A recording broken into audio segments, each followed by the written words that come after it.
All right, welcome back to the program. Hour number 2, 7 minutes after 1 o'clock. Kind of a cloudy day out there on a Tuesday afternoon, and we welcome you, and we appreciate your business. We appreciate you tuning in. You got a lot of options out there. We understand that. So when you choose us, we absolutely appreciate it a lot, and we want to let you know that.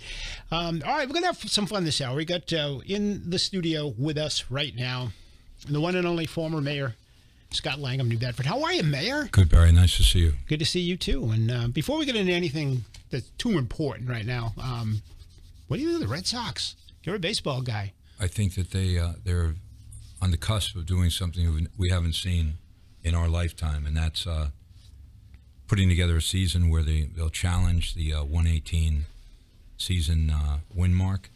And then I think they have a real good chance at giving another World Series to the Boston franchise. I think, though, that that's not easy. So, people who act like, well, this is in the bag and they'll lose interest, you should keep focused. There's some great players, and it's a fun season. But Philly last week beat them, ground one out and beat them. Tampa Bay, which I really think has been thanks very much, a great story this year, because they have nothing, and this manager Cash has done a great job with this idea that you can pitch 3 or 4 guys in a game, but not, you see 3 or 4 guys pitching in every game, but they don't start until the 7th, 8th inning. This guy, after 2 innings, brings in another pitcher, Tampa Bay beat him the other day, just with some really dogged pitching. And then last night, Cleveland keeps coming at you. And that's the thing in a short series, you can end up in a situation where you've had the best record, the best team, you've got the best, players, and not win the World Series. So that's what's fun about it. Especially with the wild cards now. Oh, yeah. I expect the Red Sox are in good shape. They're not going to have to go one of these one-and-done, series. I think they're in good shape. 1978. Who can forget 78? We're 8 games up on the Yankees in August, and all of a sudden it's all over. Well, the Yankees play 6 more times. I suppose if the Yankees swept, then you're within striking distance. But it means the Yankees literally have to win. Right. They're not that good a team this year. Very high pace, and I don't think the Yankees are going to do it. Yeah. I worry about Oakland. I like Oakland. I think, again, Oakland, small, large market, but acts like a small market team, picks up a lot of guys, good ball players. They just grind it. And Oakland has caught, I guess they're 1 game behind Houston now, but they've caught Houston. No one wants to play Oakland. No one wants to play No, they Cleveland. Whooped us back early in the season. Yeah, I think they took 3 out of 4, right? Yeah, total for the season. So, Paw Sox take off from moving out of Pawtucket. They're going to Worcester. Would you have tried to attract them here? Would New Bedford have been able to offer them anything? New Bedford could offer any minor league team, I think, a great market. And you have to get, private-public partnership for a facility. It costs a lot of money. You need the state's help with it. I think you see Worcester, which has more cranes in the air than anywhere else other than Boston in New England. I mean, Worcester's on a big growth spurt right now. They're a good location for the Paw Sox, and they are maybe 30 miles up the road on 146. But I would think that Rhode Island would have an opportunity now to try and attract another minor league team in, maybe a AAA team like the Paw Sox are. You've got some New York teams who have. The Yankees have a team now in Pennsylvania, so they're a little closer. They used to be in Columbus, Ohio, but the Mets are out in Las Vegas. You may be able to, if Raimondo, if she realizes that this is something that she wants to keep as a calling card for Rhode Island, she probably needs to get on the phone and start finding out who has a minor league franchise that could go into Pawtucket. Maybe it's a low improvement type of a plan, or maybe what you do is go ahead and build that stadium, bring somebody in, and get a 20. But they were reluctant in Rhode Island to do the public-private. I don't blame financing. Them. They got burned really badly on the Schilling deal. Yeah. I think that Rhode Island's economy, while it seems to be spurting up, is not they don't have the largesse that Massachusetts does. I also think that the Paw Sox were going to go to where the deal was the best regardless. So I don't think it's a matter of if Rhode Island matched it, I don't think they would have said, okay, we're staying in Rhode Island. I think they saw opportunities in Worcester that they couldn't pass up. If Ben Mondor, who was the owner of the Paw Sox for all those years, is still alive, I think you would not have seen them leave. If they matched it, he would have stayed. But I don't think anyone had that real loyalty to Rhode Island that you would need, to stay in Rhode Island. Yeah. Well, the new owner certainly not. But I mean, Worcester's a good market. I mean, Worcester's a great market for a team. You got a lot. You could draw from Rhode Island. You're close to Boston. You can draw from there. Springfield. It's not that far of a drive from here. You draw north, south, east, and west. Yeah. When you look at New Bedford, and we've heard this from, just national franchises, you basically draw north, east, and west. You don't draw south because we border the water. So they have a much bigger basin than we would have, or Fall River would have, something like that. But I like, I like what they're doing up in Worcester. They've really turned the city around, and it's a great model. Worcester was a gateway city. Worcester now is becoming, a city, a middle-sized city that, while it's still a gateway city, I don't know that it has the growth challenges that gateway cities normally have. Worcester has really expanded dramatically. They still have, the public safety issue. They've got the education issue, but their economic development is really moving. Well, I wanted to have you in today because I enjoy talking to you anyway, and I think you're a pretty smart guy, and I admire you and respect you an awful lot, and you know that. But we have a difference of opinion on this whole presidential thing that's going on here. And I'm just wondering, are you one of these guys that has like this Trump derangement syndrome that I'm hearing about? Or I saw your tweet over the weekend, and you're saying Trump's unfit for office and he needs to leave and Russia collusion. I'm saying, Mayor, this is like so yesterday. I mean, we're halfway through the term. Why aren't you focused on 2 years from now and talking about a candidate that's got better issues and that type of thing? So I want to answer that a number of different ways. First, all right, go ahead. We've known each other a long time. Yes. I first met you. You were a day-to-day journalist in the street working on complex issues all the time. I've always admired that.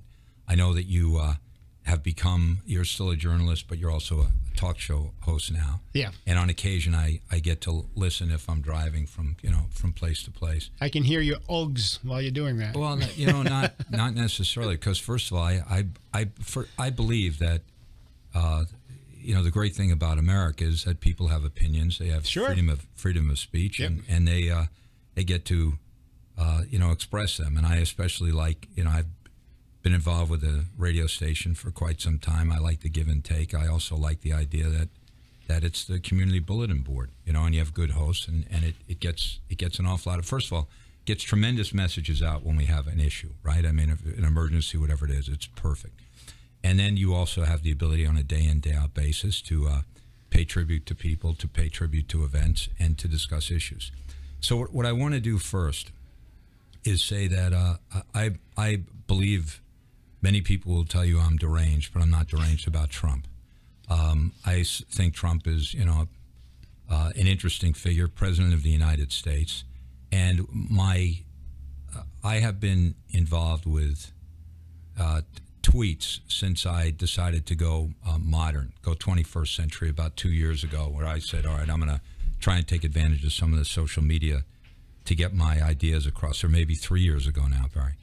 And I think I've been really consistent. And what I have not done is let's take Russia, let's take collusion, let's take all of the issues involved there.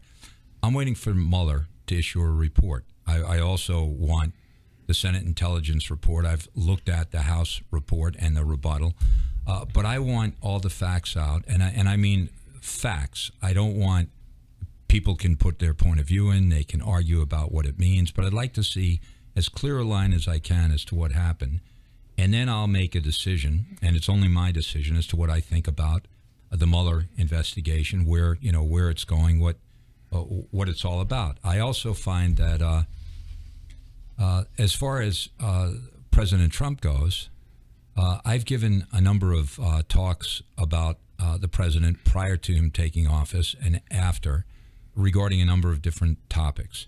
And some of them are posted on my website. Now, my website, I think you've seen on occasion, it's scottwlang.com. It's my old mayor's website, which I just continue to post things on. I've always tried to take the approach that each day is a different day, that hopefully there'll be bipartisan initiatives on different issues that are really important. I've always felt that it's easy to spot the problems. It's difficult to forge the solutions. Whether I was mayor or a citizen before now, in my current life. It's easy to point at what's wrong. It's very, very difficult to say, let's bring people together, get them around a table, figure out a solution that works, that's practical, that protects the people you're trying to protect on all sides of the issues. At least give everyone their say. Give them their say. They may not get their way, is what I used to say in the mayor's office. However, it's important to hear people out. Now, what I posted the other day was that I felt after making observations over the last 2 years, and this is my opinion, no one else's. It could be others, but I'm not speaking for anyone other than myself. That I felt that Donald Trump was unfit to serve as president of the United States. Based on what? Based on demeanor, based on character, based on conduct, based on day-to-day type of outbursts, day-to-day type of activities that he gets involved in. Now, unfit is much different than saying and also my remedy for that was the Congress should get together in a bipartisan way, and I think I called it stop the destructive or dysfunctional conduct. So that would mean, and I've tweeted about this before, Congress, do your job. I mean, everybody every day has asked, what do you think about the latest tweet by Trump, especially the tweets that are more, dysfunctional or don't promote unity or a pathway to finding some sort of common ground.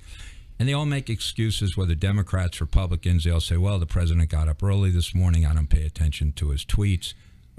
Speaker Ryan, who I used to be a fan of, I think will one day have his own section of excuses as to why you don't say, I don't believe the president of the United States is right about that. I think we've got a Congress that can work with him, work with his administration. We can find pathways to these issues, but we don't need the constant fanning of flames of division that I think the president tweets do. So it's not a matter of but I'll talk about any of his policies, and I'll give him credit for policies that I think he's done a good job on. I'm happy to do that right now.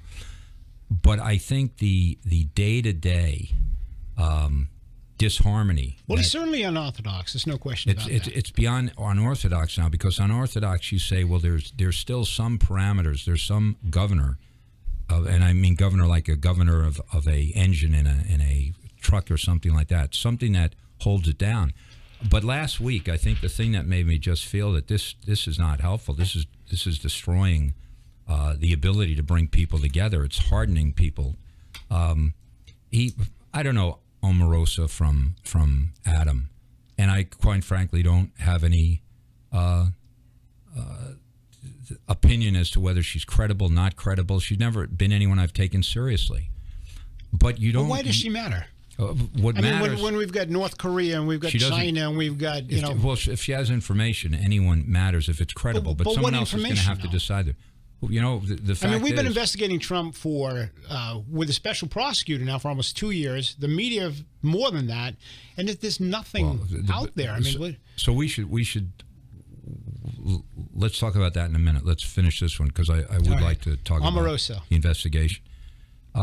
You can't, if you're president of the United States, and I went to every school every year, it'd be very difficult for me to explain to kids why he would call someone a dog, or he would say that he's worried that his White House counsel will be a rat.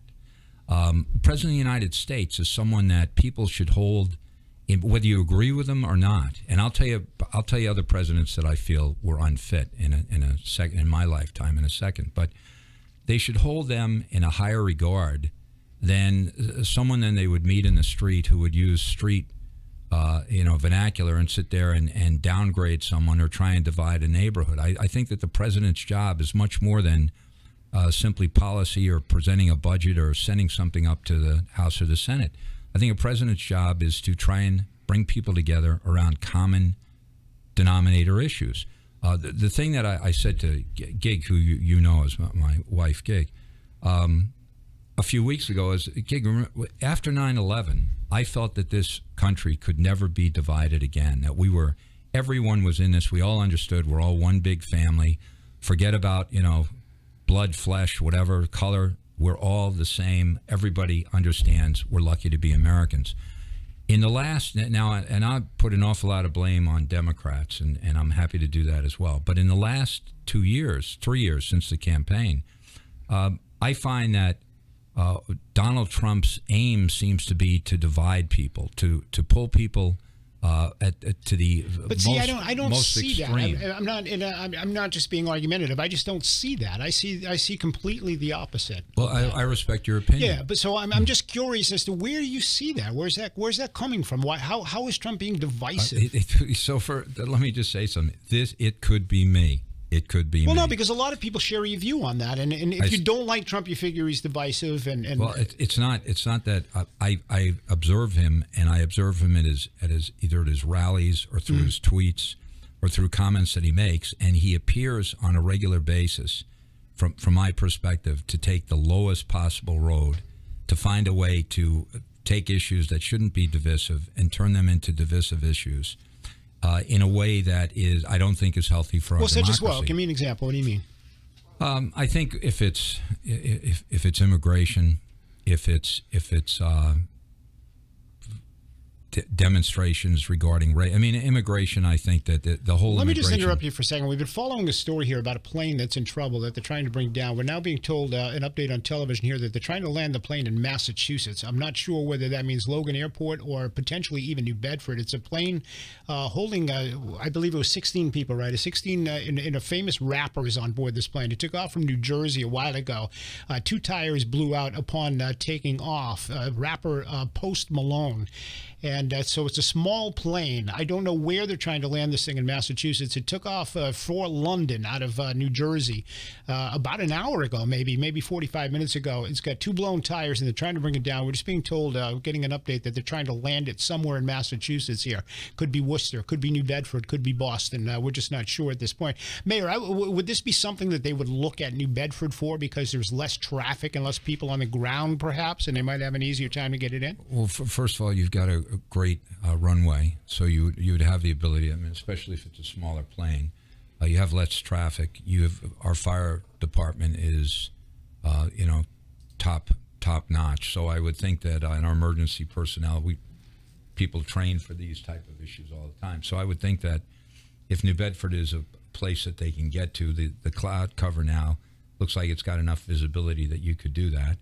You might be better off, though. I don't know whether we have the type of foam that you see on a regular basis that a major airport will put out on a runway in order to make the runway slicker and also to make sure the fire retardant. I know we have fire retardant at the airport, but I don't know if we have the abundance that, say, Worcester or Green would have or Logan would have, where they have the big commercial jets. But certainly our prayers go out to everybody on the plane. Yeah, absolutely. Yeah. The nice thing is you go take a ride in your car and something goes wrong, you can stop it and get out. The plane, it's a whole different issue. Absolutely. You know what? Let me do this. Let's because we kind of changed topic here. Let me take a break. We'll come back. We'll keep an eye on this story, and we'll pick up our discussion with Mayor Lang on the issue of the Trump administration. We'll take your calls. A lot of folks want to chat with the mayor, so we'll do all of that next. Stay with us. You're listening to 1420 WBSM.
All right, welcome back to the program. It is Tuesday afternoon, about 28 minutes now after 1 o'clock. We've just gotten an update. They're going to try to land that plane, I guess, in Westfield, Massachusetts, which is out in the western part of the state. That's where there's a Westfield Westfield University, I think it is, right? A Westfield College, or one of the two out there in the western part of the state. So we're speaking with Mayor Scott Lang, and before we interrupted for that breaking news about the airplane, we were talking about the Trump administration, and Mayor Lang thinks that Trump is divisive and unfit to serve in office.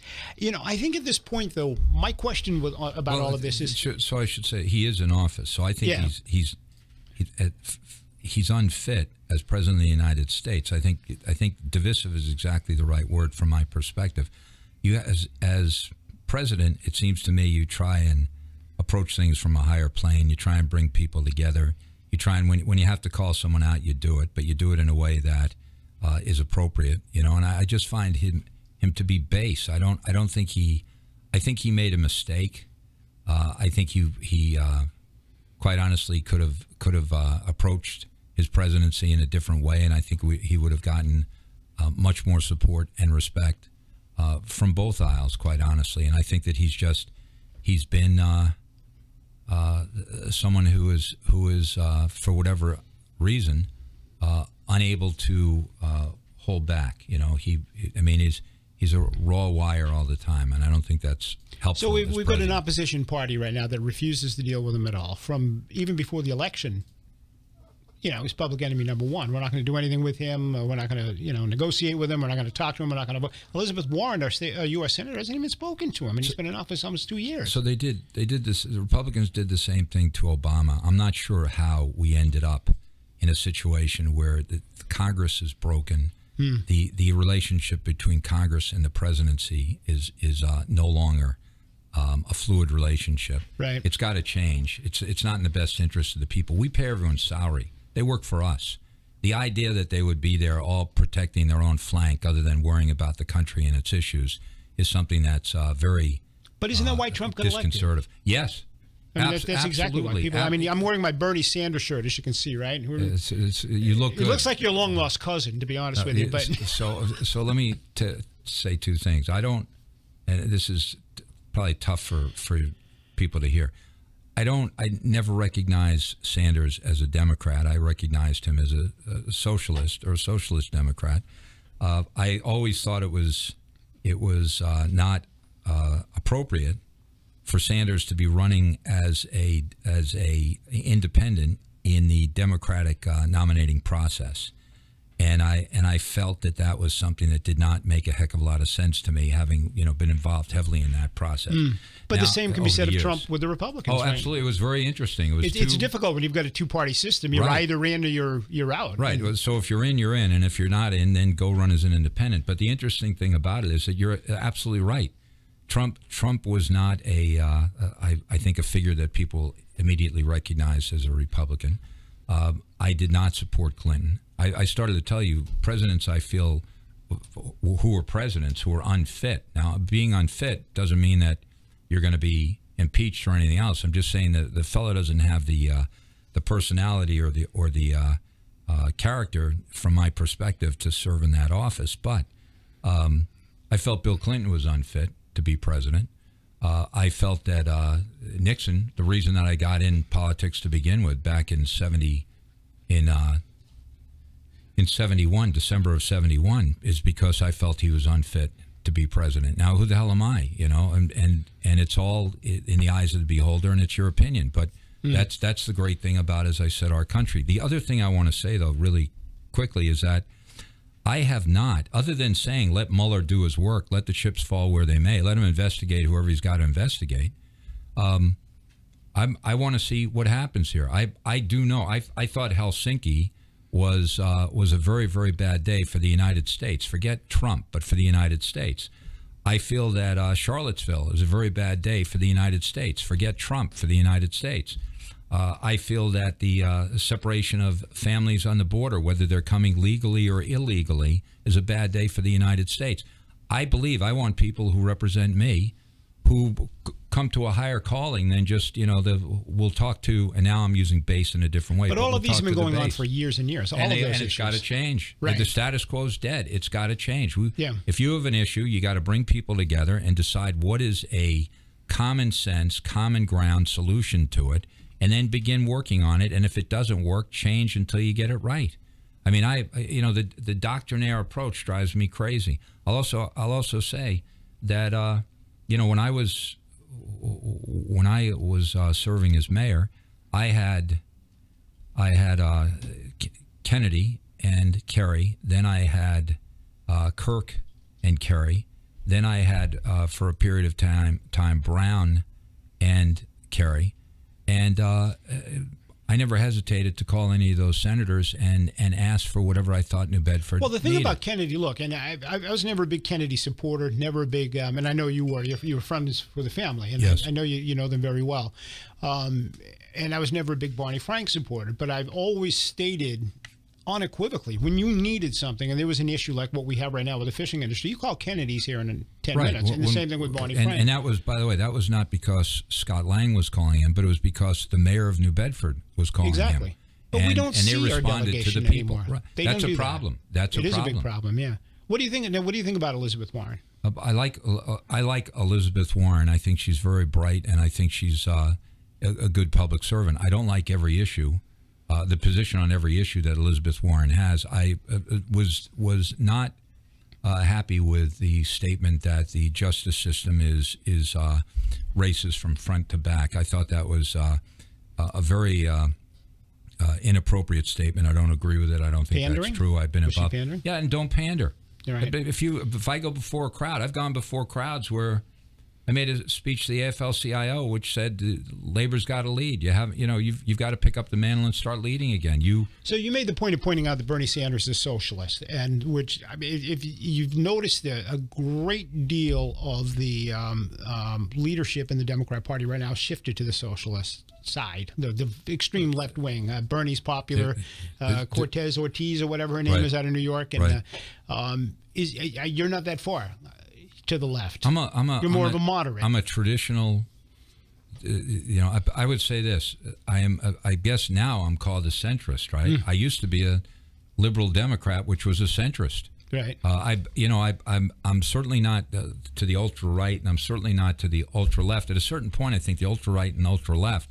This must be an Einstein type of thing, but they begin to blend. I can't discern between the two because some of the things they come up with and some of the positions they take are so far out. And then you have, at a certain point, you no longer can identify with the idea that they would call themselves Republicans or Democrats. No, they're totally off the charts. Yeah, extremism is most people live in the middle. Most people live in the middle. And I think you're right. Solve the problems. Bernie Sanders is now almost considered a right-wing conservative.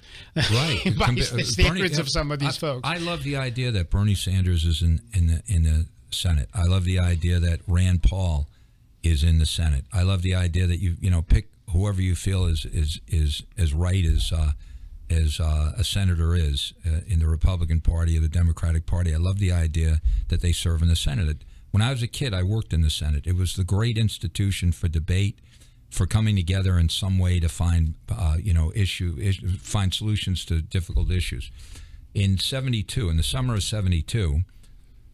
I sat on when I say I sat on the floor, I mean I sat on the floor. So if you think to yourself, oh, he's sitting in a chair. No, I sat on the floor in the U.S. Senate listening to the SALT treaty debate, where you had Russell and Jackson and Humphrey and Muskie and Stenson and all these and Thurman, these senators get up who had been in the U.S. Senate back in some of them in the 30s, and debated the key issues. And these people, and there's only one woman at the time, was Margaret Shea Smith, but they got up and their staffs brought them statistics on nuclear throw weight and on MIRVs and on atmospheric testing, and they all became, they had the ability to respect each other, but all became experts, used their staff, forged, had to approve a treaty, right, which is what the Senate should be doing. When we come up with treaties with countries, they should go to the U.S. Senate. The President of the United States, whether it's Obama or whoever it is, shouldn't be negotiating treaties without having them run through the U.S. Senate.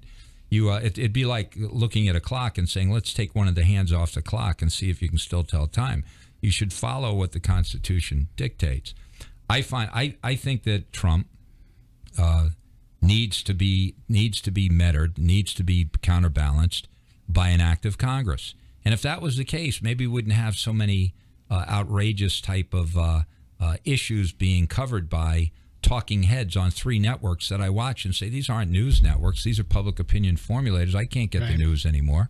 I don't. But that's the fault of the media. Absolutely. Well, it sells. It's that's why I don't watch it anymore. Yeah, it sells soap. It drives you nuts. Yeah. I want to. They say, here's the news, and now we'll have 4 people to tell you what the news is. I'm going, I really don't need 4 people to tell me what the news is. That all make $11 million a year. God bless them. I love when people make money, but I also love when people pay taxes, right? Yeah. But the point is that you know we're at a 21st century tipping point where we have to decide, how do you either get back to basics or how do you make some sense of what we have going in this country right now? And what we have going in the country right now, I don't think is healthy for the democracy. And that means whether you're a Democrat, Republican, Independent, or somewhere in between all that, I don't think it's healthy. It's frightening. I think that point we agree on. Let's grab some calls for the mayor. 508-996-0500. We'll start right here. You're up first with Mayor Lang on WBSM. Good afternoon. Make some sense. Hello, you're on the air. Going in this country right now. I can hear the radio. You got to turn the radio down and get to your phone. Is healthy. Hello. Yes, you're on the air. Yes, Mr. Mayor. Yes, sir. I've been around since Harry Truman, and he was a center of the road, and he was a moderate Democrat. But I wouldn't consider you a Harry Truman. And I disagree with you. My daughter doesn't play the piano, so I agree with you on that one. But go ahead. I disagree with you saying Trump is unfit to be president. And to be president of the United States, I think that's one phrase, and I think you should understand what that means. I don't think that he is presidential. That's what I'm saying. I don't think he's acting like a president should. That's what I'm saying. But who determines what's presidential? That's exactly. This is this is from my perspective. Sure. So, and I've been, sir, I don't have any problem if you think that he is. Yeah. Because, a lot of people relate to Trump because he speaks to them, they feel. He speaks their language, and they feel like they can relate that way. So Barry, what is presidential to some is not presidential to Barry, others. someone told, well, I gauge it by what do I want to, if I'm in Gomes School, or if I'm at Haymack, or if I'm at Kearney, or Winslow, anywhere, Taylor, anywhere in the city, I really hate to have to explain or defend the antics, and that's the way I would describe it, and some of the language and vocabulary that the president has used. I just think that we don't, and like I said, I think Clinton was unfit. I think Nixon was unfit. I want to aspire for a little higher range and ridge than getting down to the base, and I don't mean base of a base of people. I mean the most elemental, coarse type of leadership. I don't want elemental, coarse leadership. I want people to respect each other and be involved. 508-996-0500. You next with Mayor Lang. Go ahead. Good afternoon. Hey. Good afternoon, former mayor. I respect your opinion, but when you get on a public radio and you want to preach to the president, I don't think you can, but I don't like hearing it, because the president is unprecedented the way he's been attacked by the press. He has the right to defend himself. I didn't hear anybody get on when they called us deplorables, pieces of S. They smell. The Democratic Party started the resistance movement. This president put his hand across the aisle and tried to bring the Democrats into line. Now, he speaks like a person from the street, and he has the right to be president, just like I have the right to be president, even though you may not like, you have an elitist attitude on the way people come across. So, or not elitist, but you don't like it because it's not an educated speech process. So, therefore, that's your opinion. All right, let him respond, Carl. So here's let what him respond. Yeah. Here's what I'd say. I don't think it has anything to do with education or elitism or anything else. I think it has to do with how your leader, the single most important leader in the country, in the world, interacts with people and interacts when he has challenges. And I've made it a point. I mean, look, I think of myself as a regular old guy, or I don't want to say old, but a regular guy. I don't have any preconceived notion about anything. In fact, I think that I've always been just a regular person. You know, I've always been aspired for middle class. Okay, that's it. I'm not looking at this from the standpoint I want him to hold his pinky out when he drinks tea, or to be the king. I think he drinks Diet Coke, doesn't he, actually? Yeah, whatever. But you know what? He raises a good point, and it buried in there's an excellent point about, your concern and the concern of others in the media that Trump used the word dog to describe Omarosa. What about just about a month or so ago, we were talking about using the C word when we were talking about the first daughter, and everybody's, that's... absolutely unconscionable and not forgivable. If you want to get down, I don't mean you, but if the people want to get down into the gutter, there's plenty of opportunity, but you have to set an example, I would think, for the people that you represent, that you are your constituents, which are every American in this country, and also the kids, future generations. I mean, if this will become pro wrestling before long if we're not careful. Right. Oh, it's going to get worse. It's going to get worse. There's no way. I mean, we don't put it this way. Everyone should take a step back, including the president, because we don't want it to get worse. If it gets worse, you can't go into a crowd and say, I think he says something like the disgusting fake news, the disgusting people behind you, whatever. Eventually, somebody's going to jump up and, jump it through that cage of people. It's not, you don't want to incite that type of hatred or that attitude or violence. Everybody's the same. Everybody comes to earth. But if the media is not telling the truth or misreporting things, then they need to be called out. Well, that's fine. There's an easy way to do that every single day. If you think that the media's made a mistake, you've done it. I've done it. I've done it as an elected official. You can make a public statement, or you can call up the media and say, "Hey, you have this one wrong," whatever it might be. You have the most important pulpit in the world. It seems to me that if the facts are getting out there wrong, you're able to counteract it without saying these disgusting people who are very, very bad, or whatever the heck he says, are promoting fake news. The other thing is that it's the old, believe what I say, not what you see type thing. People have to recognize whatever reality is, it is, and deal with it. Reality doesn't mean I don't have to get up and say, if I'm doing a good job, I don't have to get up every day and say, I'm doing the best job in the history of the world. I want everyone to applaud me. If you're doing a good job, everyone's going to applaud you.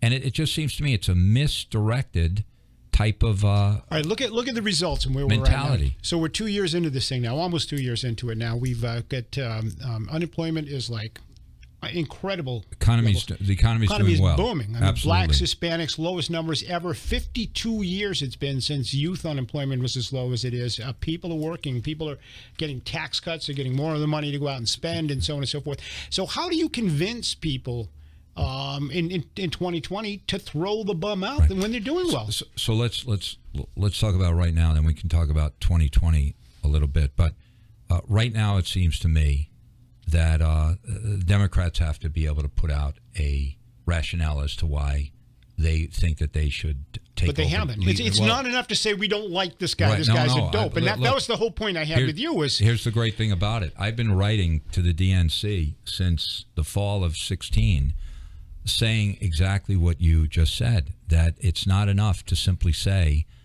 we're us, they're them, replace us with them. You've got to have a platform. You have to have a rationale. You have to have a difference as to why people would say, I think these people, meaning Democrats, will represent us in a more meaningful or in a better way than the Republicans would, right? Not Trump now. I'm talking about House and Senate. Mm-hmm. I find on the local level, I hope that's going on. On the national level, I don't see it. I don't see. I think Ellison, with his problems in Minnesota right now, should resign as vice chair. I don't think Pelosi should be running for speaker. I think Schumer should go become a backbencher again. Let someone new in the Senate be the minority leader. I think both parties need new leadership. Term limits? Do you support term limits? In my head, I had term limits. I had term limits. But the fact is that the voters, if they're motivated, should throw anyone out. I don't know what the right. I don't know what the right number. In my head, the right number for me was three terms. I don't know what the right number is. I don't know if a congressman you'd say, okay, after 8 years you're gone. That's the maximum a president can serve. After a senator, I don't know if you'd say after 2 terms. I don't know who that would make that decision and why. Well, it should be up to the public. But it the public should be, but the public are not doing it. Yeah, They're not well, doing it. Because in many cases, I think public is disheartened, cynical. I don't blame them. I think the Democratic Party let them down over a couple of decades at least. I think the Republicans got involved in this attitude every day where every day is a fight rather than trying to forge bipartisan type of solutions. And it's an industry. When I got involved, I met the first political consultant in 1973 in January, a guy named Dick Traxel, who was from North Carolina, who came up and said, I'm a political consultant. Since that time, you have political consultants like you have. It's the political industrial complex. We have in our business too. Yeah, absolutely. 508, and you usually failed program directors. 508-996-0500. You're on the air with Mayor Lang. Go ahead. Yeah, I take a word view of Trump, not so much any particular thing. He defends everything he does in every way, and that's part of the word thing. One of the words is egotistical, and the other word is unseemly, and I just think he's both of those. That's my impression as someone who is vaguely interested in politics, not really a political junkie or anything, but I think those 2 words apply to him. He always has to come out on top, and you don't need to show us that you have to come out on top all the time. Stay off the damn tweets. Just do what you need to do. You don't need to do everything. I don't think the tweets are going away, and I don't think they're going away. I mean, everybody uses tweets now. Hillary gets her message out with tweets. All of the political candidates these days use tweets. I mean, that's just the technology. You can't get rid of it, right, Mayor? Yeah, it's a way to get your message out very, very succinctly and to in a way that you can guarantee people are going to see what you say, as opposed to the media having someone what you say. filter it. Yeah. The other thing is that Hillary Clinton is, from my perspective, should not be tweeting, other than, please support the Boy Scouts, the Girl Scouts, whatever. Use her position for the greater good. I don't see her having a political future or a political impact in the future. 508-996-0500. You're next with Mayor Lang. Go ahead. Hi, sir. Hey, Johnny. Good.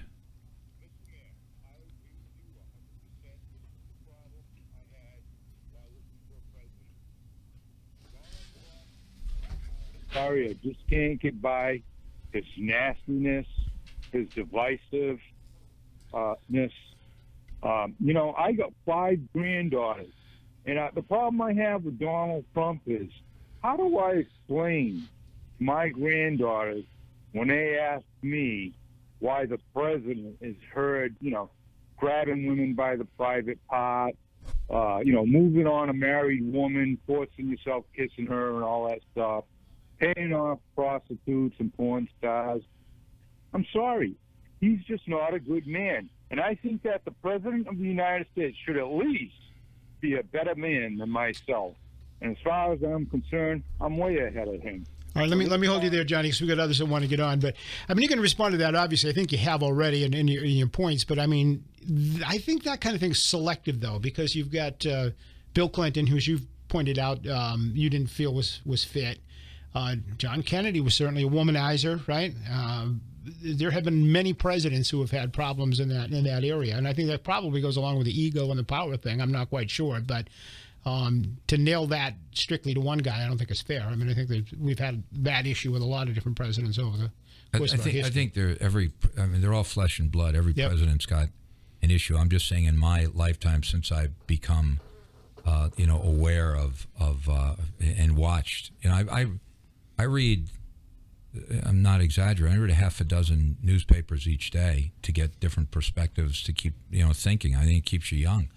And so I've been doing that for a while. And when I worked at the DNC, certainly we just had about every paper you could get. So I made my decision on Nixon towards the end of I guess it's his 3rd year in his first term. Clinton, it was, I was in the process of trying to get the DNC to rally to prohibit him from being involved in the fundraising, and then the Lewinsky thing hit. So I had problems with Clinton, and the Clinton administration well before Lewinsky regarding fundraising and renting out the Lincoln bedroom. And I don't think when they left office they somehow decided, okay, we're not going to continue this mining of influence and money. Back in February of 2015, I said on TV that Clinton is going to be not a successful or good nominee for the Democratic Party. You didn't have to be a genius. In fact, that's the one claim to fame. I'm not a genius, and I prove it every day, right? Well, Clinton wasn't liked. Nobody liked Clinton, and there was this whole sense of entitlement. You can't. You got to run and earn it every day, and you also have to be as worthy as the people you're trying to represent. That's the thing that I have a real problem with. I mean, I don't want to dumb down, our expectations for leaders in this country. I think it's a big problem. Let me take a break, and we're going to come right back with we got a couple of minutes left with Mayor Lang. Stay on the line. We'll do some more right after this at 1420 WBSM.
All right, 508-996-0500. Let's grab another call. You're next with Mayor Lang on WBSM. Good afternoon.